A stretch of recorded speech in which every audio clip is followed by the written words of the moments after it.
깊은 골짜기는 채우기 쉬워도 사람의 마음은 채우기가 불가능합니다. 왜냐하면 하나님께서 인간을 만드실 때에 세상보다 더 큰 존재로 만들었기 때문에요. 세상에 있는 어떤 것으로도 사람의 마음을 채우는 일은 불가능합니다. 근데 이상하지요? 가지면 행복해질 줄 압니다. 조금만 더, 조금만 더. 근데 조금씩 더해지게 될 때에 우리는 행복으로부터 점점 멀어져 간다는 사실을 인식하지 못한 상태에서 되돌릴 수 없는 상황에 이르고서야 아차 싶으면서 돌이키려 하지만 이미 때는 늦었습니다. 예쁩니까?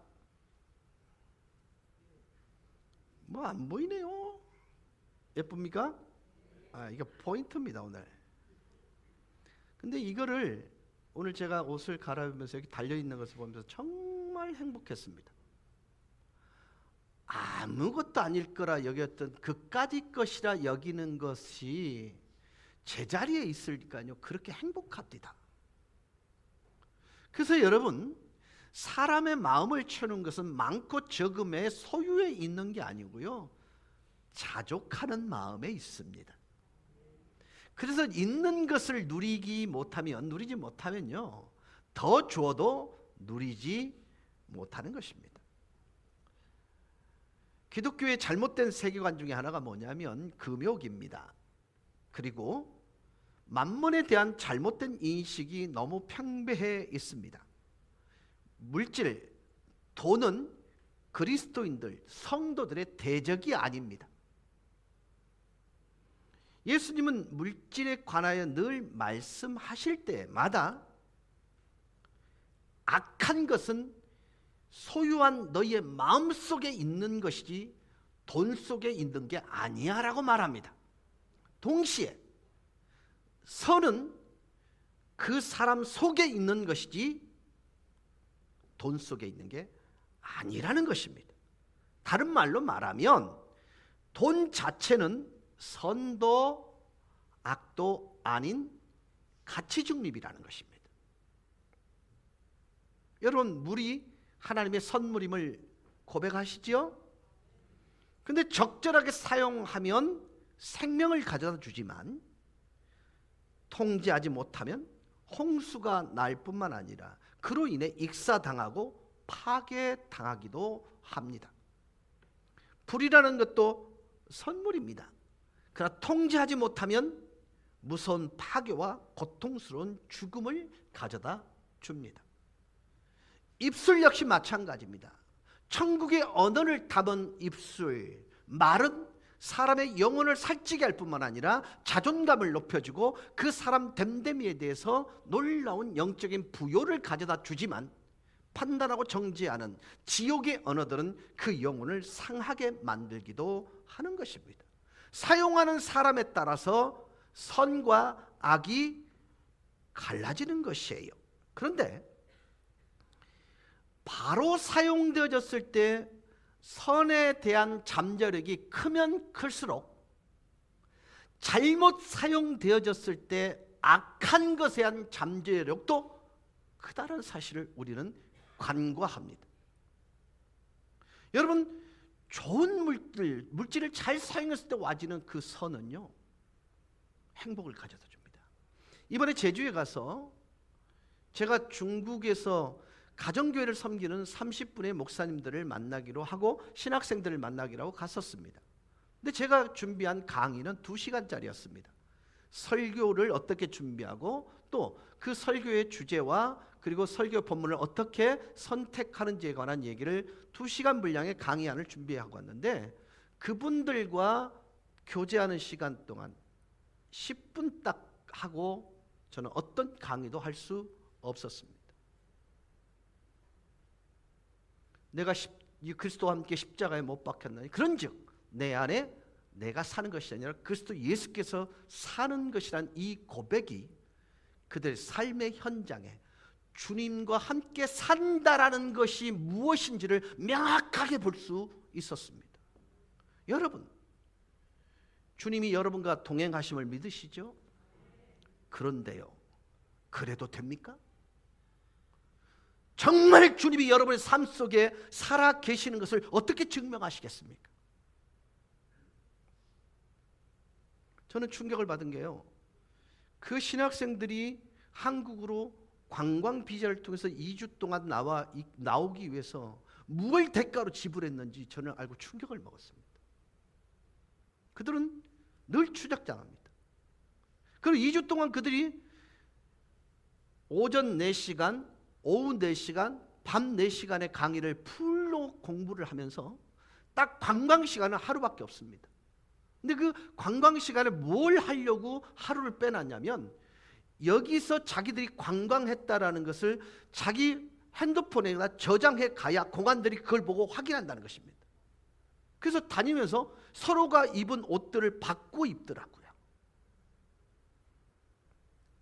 근데 더 충격적인 것은, 그들이 이렇게 나올 수 있도록 모든 경비가 중국 가정교회 성도들의 섬김을 통해서 나오는 거예요.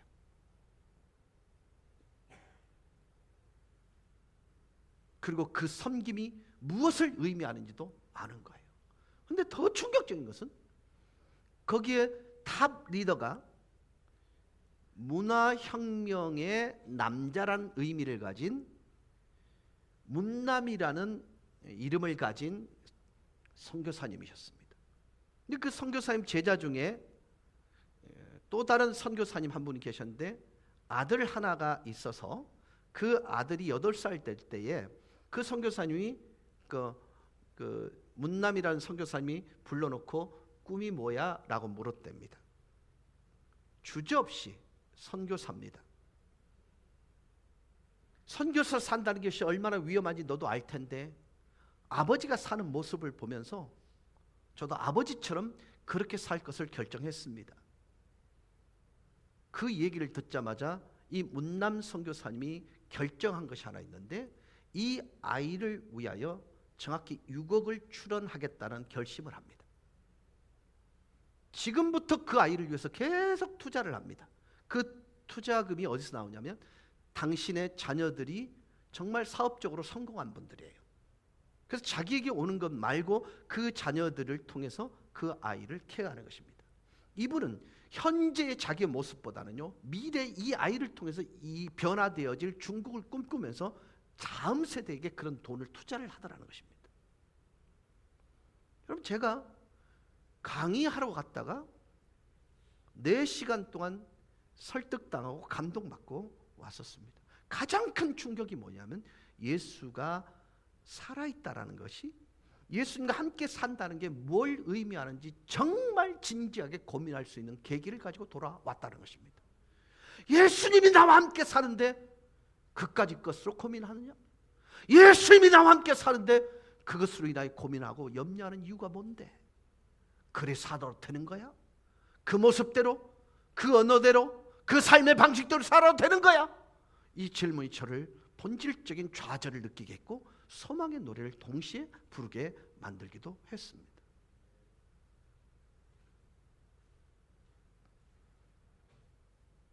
여러분, 물질이란 것도요, 여러분 스스로의 통제권 안에 들어와 있지 않으면 여러분의 고통과 파괴를 가져다 줄 수 있는 무서운 힘과 파괴를 가진 것이 돈입니다.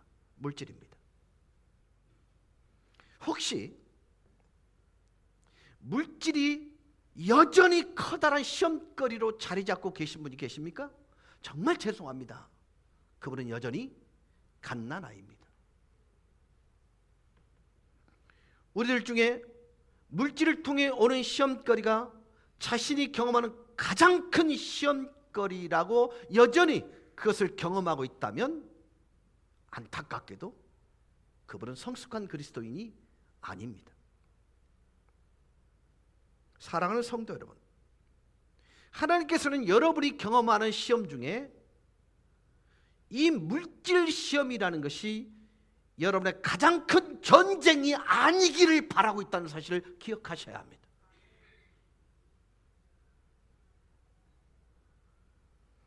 물질이라는 것은요, 나의 통제 하에 있을 때 최고의 선물이 되고 은혜의 도구가 되지만 잠시 잠깐 경계를 늦추고 나면 항상 나의 강력한 나를 대적하는 힘을 갖게 된다는 것을 기억하셔야 하는 것입니다. 물질이 여러분 인생의 주도권을 가지면 안 됩니다.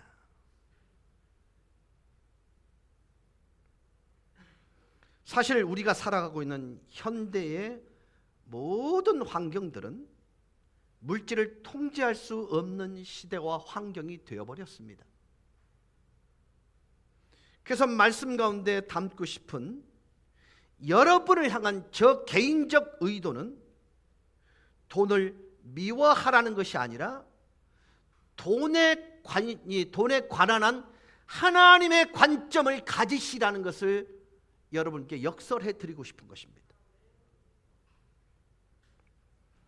여러분, 여러 세기 이전에 하나님의 거룩한 말씀을 기록한 전도서에는 참 재미있는 말씀이 기록되어 있습니다. 전도서 5장 10절 말씀입니다. 은을 사랑하는 자는 은으로 만족하지 못하고. 여러분, 이 말에 100% 공감할 것입니다. 100원을 가지고 있으면 110원 가진 사람이 부럽고요. 100만을 가지고 있으면 110만 원 가지고 있는 사람이 부러운 것입니다. 이제 우리 도영이가 곧 출항을 하게 됩니다. 언제 출항하노? 17일 날. 근데 저 아이의 이 출항은 비전 출항입니다. 대용이의 꿈이 뭐냐면 자기 모교에서 아이들을 가르치는 거예요. 교수가 되는 게 꿈입니다. 근데 그 꿈의 요건, 그 교수가 채용되는 가장 중요한 요건 중에 하나가 뭐냐면 기관장을 경험해야 되는 거예요. 그리고 리더가 되어야 돼요. 놀랍게도 저 아이는 이번에 기관장으로 출항을 하게 되고 되돌아올 것입니다. 근데 여러분, 그 꿈이 명확하다면 그 항해 기간 동안은 설레이는 항해가 될 것입니다. 왜요? 그게 꿈의 항해이기 때문에 그렇습니다. 돌아가고 나서 하나님께서 주실 기회들에 대한 설렘이 분명히 있을 것입니다. 그것은 수입으로 본다면 저 아이는 손해보는 결정을 한 것입니다. 그러나 그곳에서 하나님의 나라를 세우고 싶은 그 꿈 때문에 수입 구조와는 맞지 않는 그 꿈을 이루어가기 위해서 저 아이는 다시 출항을 선택한 것입니다. 여러분, 꿈을 사랑하는 자는요, 꿈이 반드시 이루어지는 것을 우리는 많은 사람들, 신앙의 선배들을 통해서 경험해 왔습니다. 꿈은 이루어집니다. 여러분이 돈을 사랑하는 상황에 놓이게 된다면 여러분은 절대로 여러분이 소유하고 있는 그것으로 인해 그것이 충분하다는 것을 절대로 못 느낍니다. 결핍을 느낍니다. 부족하다고 느낍니다. 저 썰리를 모아 조금만 더, 조금만 더, 조금만 더. 이게 사실은 우리 인생의 모습이에요.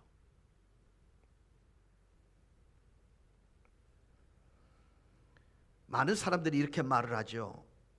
내가 조금만 더 소유했더라면 행복했을 텐데, 만족을 했을 텐데.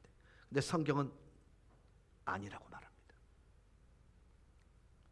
돈을 사랑한다면 만족이 없을 거라고 말합니다.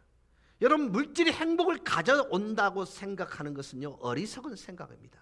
여러분이 좀 더 많이 가지면 가질수록 여러분이 지출해야 될 더 많은 소비가 존재한다는 것을 기억하셔야 됩니다. 사실 이것은요, 솔로몬이 비자 카드나 마스터 카드를 가지고 있지 않을 때 기록된 말씀이 이 전도서 말씀입니다. 솔로몬은 전도서 5장에서 자기가 소유한 재산의 장점이 뭐냐? 내가 분복으로 가지고 있는 그것으로 수고를 되돌려 받는 것, 수고함으로 즐거워하는 것, 이게 사실은요, 그 재산의 장점이라는 것이에요. 많은 분들 중에요, 경건하다고 스스로 자부하는 분들이 이 설교를 들으면, 목사님, 저는 더 중요한 영적인 주제로 말씀이 옮겨갔으면 좋겠어요 라고 말씀하실지 모르겠습니다. 근데 여러분 여쭙게요. 하나님을 대항할 수 있는 유일한 것이 뭐예요? 만물입니다. 물질입니다. 그래서 성경에 적어도 예수님 비유에 가장 많은 부분을 할애하고 있는 것이 이 물질이거든요. 이 물질은요, 성도이지만 저와 여러분 삶 가운데 중심을 차지합니다. 통제하기가 쉽지 않습니다. 돈을 사랑하는 그 유혹을 뿌리치는 것이 쉽지 않습니다. 그래서 예수님께서는 돈을 사랑함이 하나님에 대한 내 사랑에 대한 첫째 가는 경쟁자라고 얘기하고 있는 것입니다.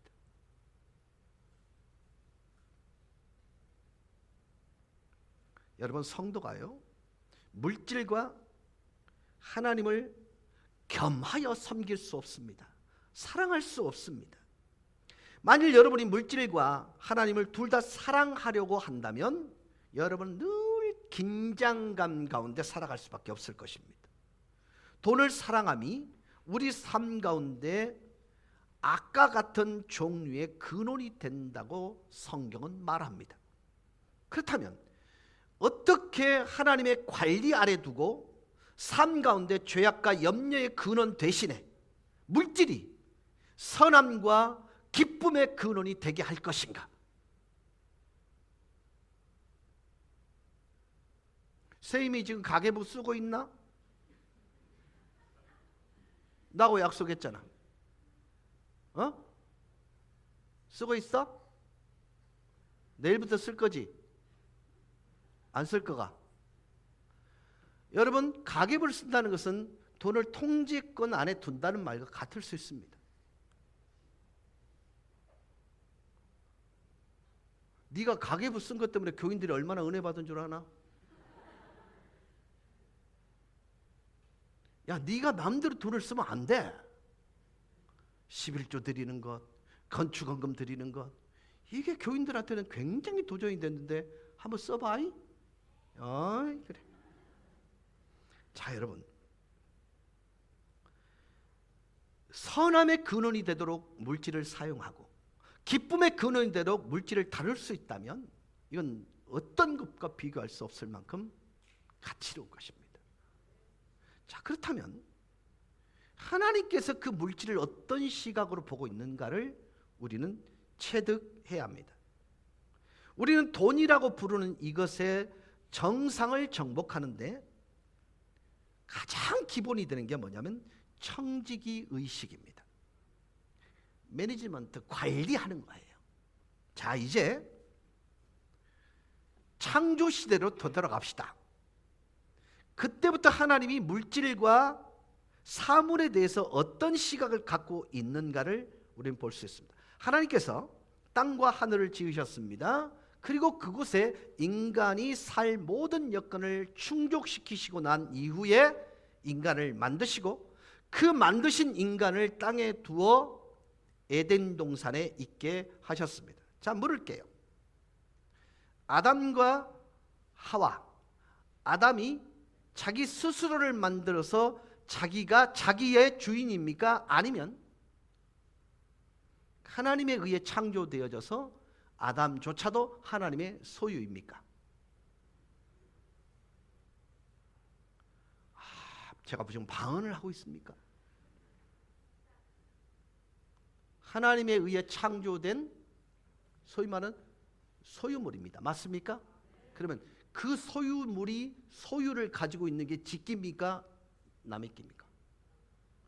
자, 여러분, 내부터 출발하는 것이 굉장히 중요합니다.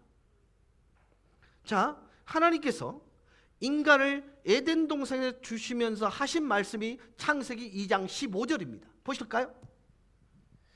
여호와 하나님이 그 사람을 이끌어 에덴 동산에 두어 그것을 경작하며 지키게 하시고.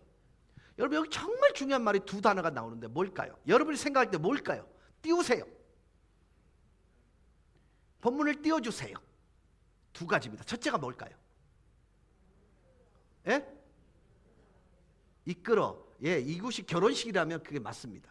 근데 첫째는 뭐예요? 뭐가 보이십니까? 예? 경작이 보이셔야 됩니다. 둘째는 그것을 관리하는 것. 자, 지금까지 여러분의 생각은 노동이 죄의 결과로 왔다라고 생각을 해서 죄가 들어오기 전까지는 아담과 하와가 노동하지 않았다, 일하지 않았다고 인식하는 것이 일반적 성도들의 인식입니다. 맞습니까? 맞습니까? 근데 오늘 성경은 뭐라고 얘기하고 있어요? 타락하기 전에 그는 뭐부터 했다고요? 경작하기 시작했다. 자, 이거 중요합니다. 자, 보세요. 하나님께서 그 사람을 이끌어 에덴 동산에 두고요, 그 에덴 동산을 뭐 하도록? 경작하도록 하고, 그 다음에 뭐 했다고요? 지키고 다스리게 했다는 것입니다. 그 다음이 중요합니다. 16절 17절입니다. 여호와 하나님이 그 사람에게 명하여 이르시되 동산 각종 나무의 열매는 내가 임의로 먹되 선악을 알게 하는 나무의 열매는 먹지 말라.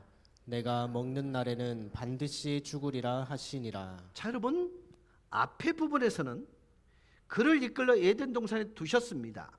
그냥 내버려 둔 게 아닙니다. 그로 하여금 그곳을 경작하게 했고요, 그 다음에 다스리게 했습니다.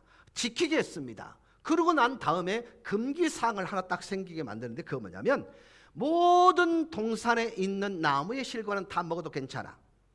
그러나 선악을 알게 하는 나무의 실과는 먹지 마. 이게 오늘 본문의 요지입니다. 여기에 하나님의 관점, 이게 숨겨져 있습니다. 자, 이 땅에 아무리 작은 영역에도 이 관점이 있어야 됩니다. 이런 시각, 이런 관점이 존재해야 됩니다. 그것이 무엇이든 간에 여러분은 이것저것들 여기저기에서 여러분 나름대로 집을 소유하고 있거나 아파트를 가지고 있거나 몇 가지는 분명히 소유하고 계실 것입니다. 맞죠? 이거 내가 임대해서 입었을까요? 예? 이거 빌려 입고 내가 왔을까요? 이거 내 거예요. 우리는 이것을 소유라고 말하면 동시에 재산이라고 말을 합니다. 자, 여러분의 삶의 모든 영역에는 이런 것이 존재하더라는 것입니다. 자, 인간을 동산에 두었던 시기는 아무것도 입지 않은 시기였습니다. 벌거벗었을 때 부끄럽지 않은 그런 시대, 옷이 필요 없었습니다.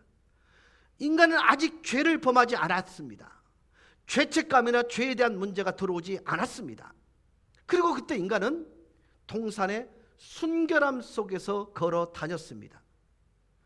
여기서 하나님께서 그 에덴 동산에 대한 관점을 주셨습니다. 하나님은 아담을 동산에 두셨고 아담이 하기를 원하는 몇 가지를 말씀하셨습니다. 그 첫 번째가 뭐냐면요, 하나님이 아담을 만드시고 그를 동산에 두셨습니다. 그런데 하나님은 그를 영적인 존재로 만드셨어요. 하나님의 형상대로 만드셨습니다. 이 점을 기억하시기 바랍니다. 이건 단순한 짐승으로 만들지 않았다는 것입니다. 하나님을 가장 깊게 닮은 자로 만들어진 영적인 존재로 창조했다는 것입니다. 그는 한 가지 목표, 하나님을 영원롭게 하기 위해서, 하나님을 사랑하기 위해서, 하나님을 알게 하기 위해서, 그리고 살아계신 하나님과 긴밀한 관계를 가질 수 있도록 그는 지음을 받은 것입니다. 자, 여러분, 하나님께서 아담과 동산을 거니셨다는 말이 나옵니까? 안 나옵니까? 여러분 모르면 고개를 숙이든지. 거니셨습니다. 맞죠? 이 거니셨다는 말은 산책을 하셨다는 말과 같습니다. 그러면 데이트하셨다는 말입니다. 왜 이렇게 됐을까요? 그가 존재하는 이유가 이것 때문입니다. 근데 여러분, 하나님이라는 분은 굳이 거처가 필요해요, 안 해요? 아니죠. 근데 우리 인간은 육체를 가진 존재이기 때문에 머물고 살아가야 될 어딘가가 필요해요, 안 해요? 예. 그래서 하나님은 그를 땅에 두셨어요. 그리고 이렇게 말하는 것입니다. 너희가 너에게 맡겨진 그것을 돌보기를 원해. 나는 내가 만든 이 땅의 거주자로서 너희들의 시간을 보내기를 원해. 그리고 이것을 돌보는 것은 너의 일이야. 이게 사실 하나님의 마음이에요. 자, 여기서 다스리기를 원한다는 것, 즉 경작을 하나님은 원하고 계시는 거예요. 내가 그런 게 아니고요. 성경에 경작했다고 그랬어요. 맞죠? 나무 가지치기도 필요했을 거예요. 현대식으로 본다면 뭔가 그 땅이 생산할 수 있는 여건을 마련했을 거예요. 여러분 아셔야 됩니다. 여러분이 처해 있는 그 공동체 속에서 여러분은 일을 해야 되고 그곳에서 생산성을 높여야 됩니다. 이제 여러분은 중요한 것을 확신할 수 있길 바랍니다. 이건 인간이 죄짓기 이전의 일입니다. 맞죠? 말을 바꾸면 인간이 만일 죄를 짓지 않았고 여러분이 그 땅을 살았었다면 여러분을 향한 하나님의 뜻 중에 하나가 뭐예요? 경작하는 일이에요. 아니, 동의를 안 하시는데 내가 어찌하면 좋겠노? 아니, 경작했다고 그랬거든요. 그런데 문제가 뭐냐면 타락 이전의 그 경작과 일은 하나님의 방법을 이해하는 인생의 기쁨의 하나였습니다. 일은 죄악의 결과가 아닙니다. 창조의 원리예요. 다만 일이 죄의 결과로서 힘들어진 것입니다. 땀의 소산을 먹게 되는 것입니다. 자, 여러분, 태초에 여러분의 인생은 하나님과 함께 거닐고 여러분이 그 땅에서 생산하기 위해 일하는 것이 첫 번째 일이 되는 인생으로 하나님은 먼저 계획하셨다, 이 말입니다. 여러분, 너무 아무것도 안 하고 고문을 먹을 생각하시면 안 돼요. 여기에 그러니까 무너지는 게 있습니다. 하나님께서 이 아담을 만드시고 거기에 두셨어요. 그 다음에 경작하게 하셨어요. 지키게 하셨어요. 보존하게 하셨어요. 이게 사실은 타락 이전의 일이 되니까요.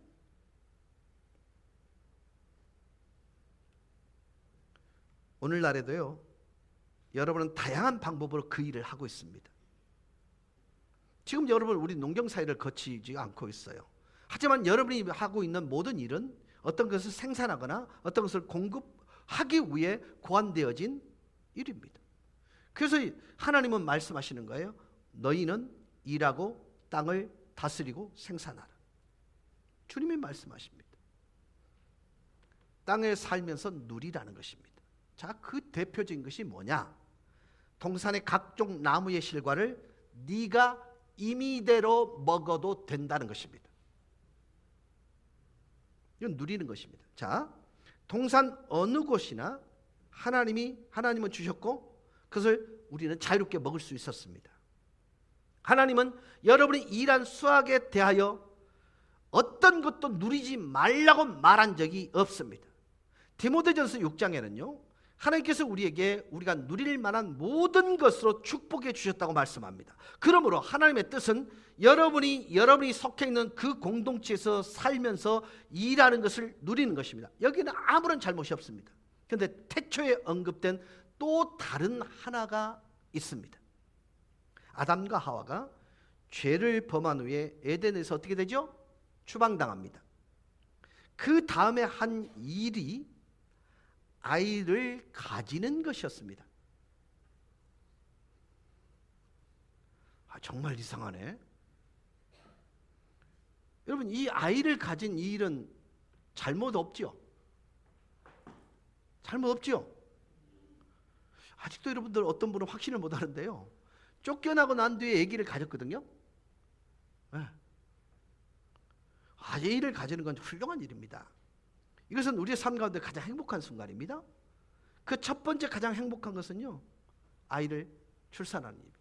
두 번째로 행복한 게 뭐냐면 이 아이를 독립시키는 것입니다. 결혼과 출생, 두 가지 훌륭한 사건 맞습니다. 그런데요, 여러분이 발견해야 될 첫 번째 것은 아담과 하와 사이에 태어난 아이들이 한 일이 있었다는 것입니다. 자, 그러면 얘들은 무엇을 봤을까요? 그들이 한 일을 누구를 통해서 배웠을까요? 여러분, 이것은요 유치하지 않아도 됩니다.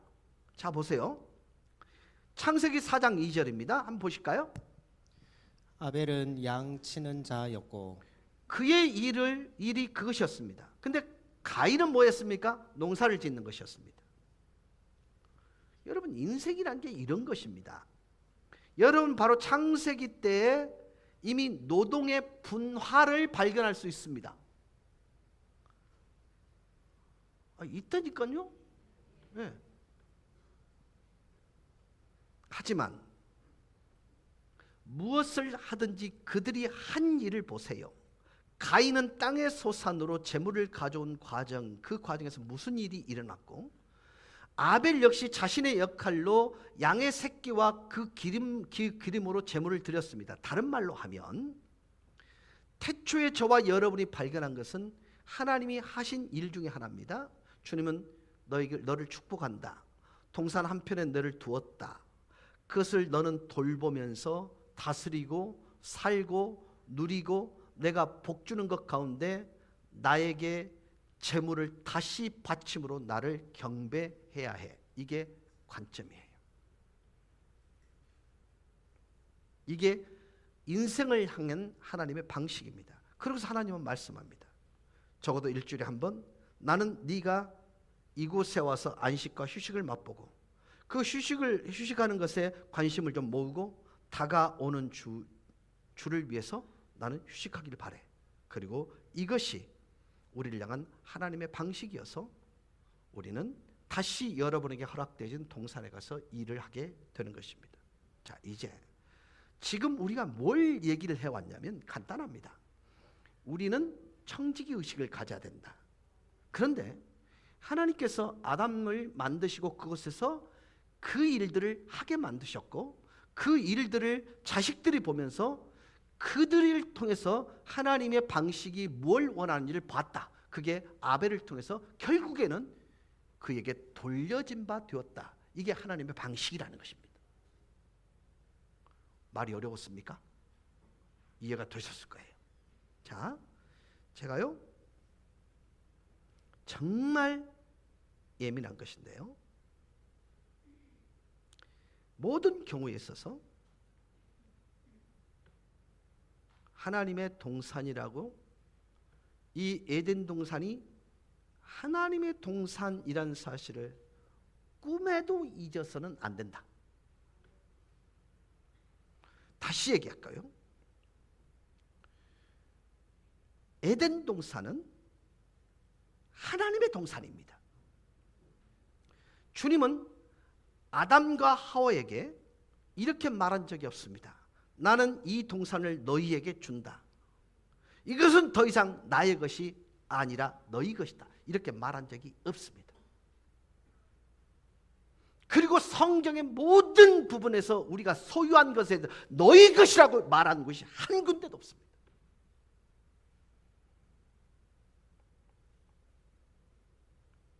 제가 믿기로는요, 아담과 하와가 동산에서 자신의 눈을 떴을 때, 야, 우리가 가지고 있는 이 동산이 얼마나 원더풀한지 이걸 깨닫지 않았습니다. 하나님께서 그들에게 이렇게 훌륭한 동산을 주셨습니다. 하나님은 그들에게 살만한 장소와 먹을 만한 것과 하나님이 그들에게 주신 땅의 일부로부터 어떤 것을 생산하는 것을 돕기 위해 일하게 하셨습니다. 하지만 그곳은 아담의 동산이 아니에요. 하와의 동산도 아닙니다. 하나님의 동산입니다. 사실 여러분이 아담과 하와의 시험과 그들의 첫 번째 죄악을 관심 있게 본다면 여러분이 깨닫기 시작하는 것은 창세기 3장 5절 6절에 그 답이 있습니다. 같이 보시겠습니다. 너희가 그것을 먹는 날에는 너희 눈이 밝아져 하나님과 같이 되어 선악을 알 줄 하나님이 아심이니라. 여자가 그 나무를 본즉 먹음직도 하고 보암직도 하고 지혜롭게 할 만큼 탐스럽기도 한 나무인지라. 여자가 그 열매를 따먹고 자기와 함께 있는 남편에게도 주매 그도 먹은지라. 하나님께서 동산의 모든 나무의 실과를 먹을 수 있다고 말씀했을지라도 여러분이 잘 아시다시피 죄악의 뿌리는 자신들이 가지고 있는 만족의 결핍으로부터 와졌다. 자, 여러분 생각해 보세요. 전부 가능하다고 그랬습니다. 다 먹어도 돼. 근데 이것 하나만은 예외였습니다. 사람들은 자주 얘기합니다. 아니 목사님, 그것마저도 주었으면 이런 골치 아픈 일이 안 일어났을 거 아닙니까? 왜 그 한 그루를 포함 안 시켰을까요? 여러분 물어볼게요. 선악을 알게 하는 나무의 실과가 불가사의한 나무입니까? 평범한 나무예요. 에덴 동산의 세고 센 유실수 중에 하나에 불과한 것입니다. 여기다 너무나 많은 의미를 부여하는데요, 이건 불가사의한 나무가 아닙니다. 이것이 문제입니다. 하나님은 아담과 하와와 더불어 진실한 사랑의 관계를 원하셨습니다. 만일 하나님의 형상대로 만든 또 다른 영적인 존재와 더불어 진실한 사랑의 관계를 원하셨다면 선택의 문제가 반드시 필요했을 것입니다.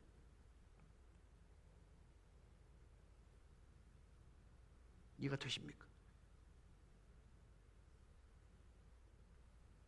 나는 다른 어떤 것보다 주님을 사랑합니다.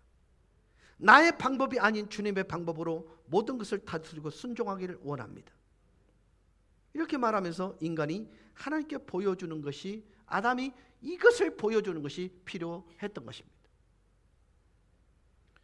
여러분, 선악을 알게 하는 나무의 실과를 먹는 것과 먹지 않는 것은 아담과 하와가 겪게 된 첫 번째 도덕적 선택이었는데 그들은 그 시험에 실패하고 맙니다.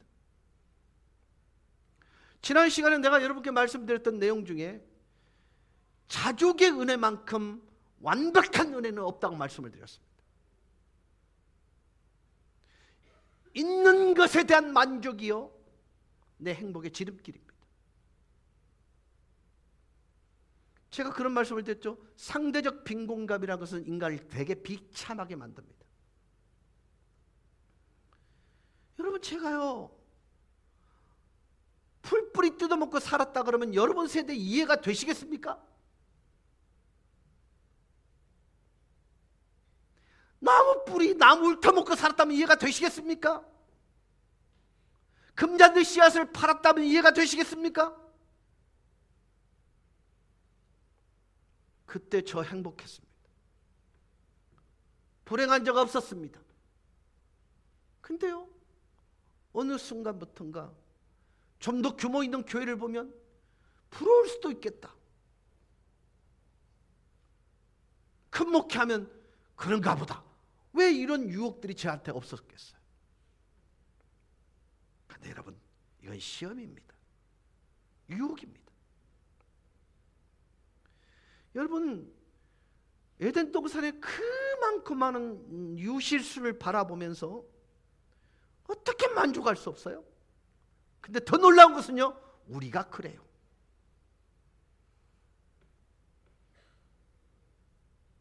그들은 선악을 알게 하는 나무 실과를 보았습니다. 그러고 나서 하와가 말합니다.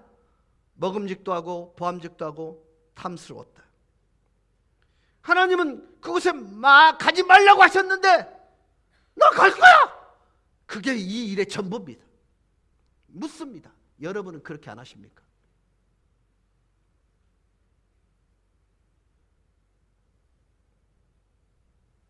오늘날 우리들이 물질주의 시대를 살아가면서 만나게 되는 문제의 장면, 이것입니다. 오늘 우리 주변의 모든 것과 동산의 한 곳을 관계하기를 하나님께서 얼마나 원하신가에 대한 하나님의 계획과 관점을, 그 하나님의 관점에 대해서 변화가 없어요. 우리도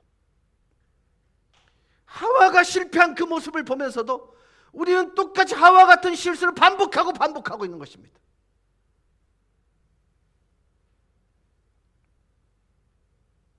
오늘날 하나님은 여전히 우리가 보암직도 하고 먹음직도 하고 탐스럽게 할 만큼 이 모든 것의 주인은 그분이십니다.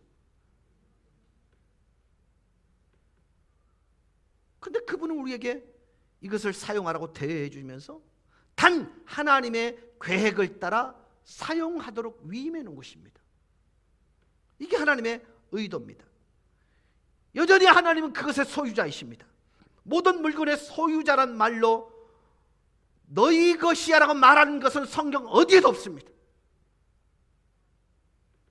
하나님의 관점에서 볼 때 하나님은 모든 것을 소유하고 계십니다.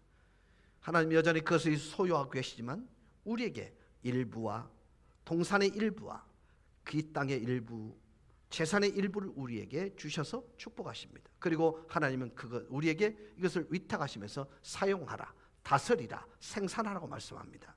만일 여러분이 더 많은 돈을 벌 수 있다면 그것 좋습니다. 거기에 잘못 없습니다. 그것은 생산적입니다. 그러나 그것을 가지고 반드시 아벨이 되어야 합니다. 하나님께로 돌아와야 됩니다.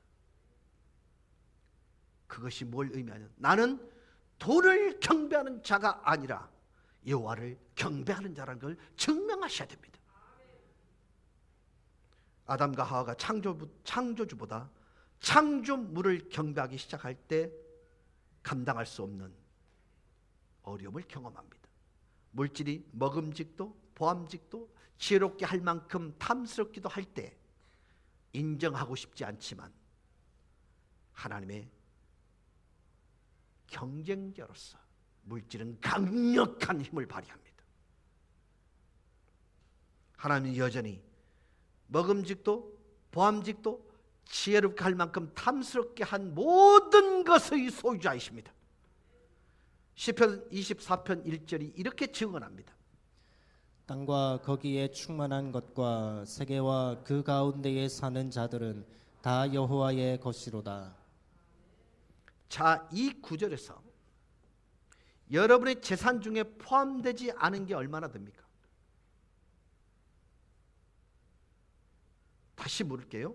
땅과 거기에 충만한 것과 세계와 그곳에 거하는 자가 다 여호와의 것이다. 여러분 자체도 하나님께 속한 자래요. 근데 이 구절에서 여러분 재산 중에 포함되지 않은 게 있어요? 없죠? 여러분의 자동차는 이 구절에 포함되지 않았습니까? 어떤 분은요 이걸 깨닫지 못해요. 여러분의 집도 포함됩니까? 여러분의 자녀들도 포함됩니까? 여러분 하나님이 이것을 전부 소유자입니다. 그것을 우리는 대여했고 하나님은 그것으로 우리를 축복하십니다. 하나님은 우리가 우리 자신을 소유자라고 생각하는 것을 절대로 원치 않습니다. 오늘 하나님께서 여러분에게 얻고자 하는 것이 바로 이것입니다. 역대상 29장 11절 위대한 말씀입니다. 여호와여, 위대하심과 권능과 영광과 승리와 위엄이 다 주께 속하였사오니 천지에 있는 것이 다 주의 것이로소이다. 여호와여, 주권도 주께 속하였사오니 주는 높으사 만물의 머리이심이니이다. 이 말씀의 요점은 하나님이 모든 것을 다 가지셨다. 이것을 사도 바울이 디모데전서 6장 7절에서 어떻게 풀어서 설명하냐면 이렇습니다. 우리가 세상에 아무것도 갖고 온 것이 없음에 또한 아무것도 가지고 가지 못하리니. 여러분, 이 땅에 있는 것은 이 땅에서 허비하고 위대한 사랑을 위한 주님의 평균케 하는 손의 역할을 감당할 때 가치롭습니다. 그리고 그것만 하나님께 보내어집니다. 그러나 그것을 목적으로 하지 않은 모든 소유는 남겨집니다. 우리의 인생 속에 정말 행복이라는 아름다운 우산의 그늘 속에 깃들기를 원하신다면 여러분이 돈을, 물질을 숭배하는 자가 아니라, 사랑하는 자가 아니라 통제하는 자가 되실 수 있기를 주 예수 그리스도 이름으로 간절히 축원합니다. 다 같이 기립하셔서 찬양하십시다.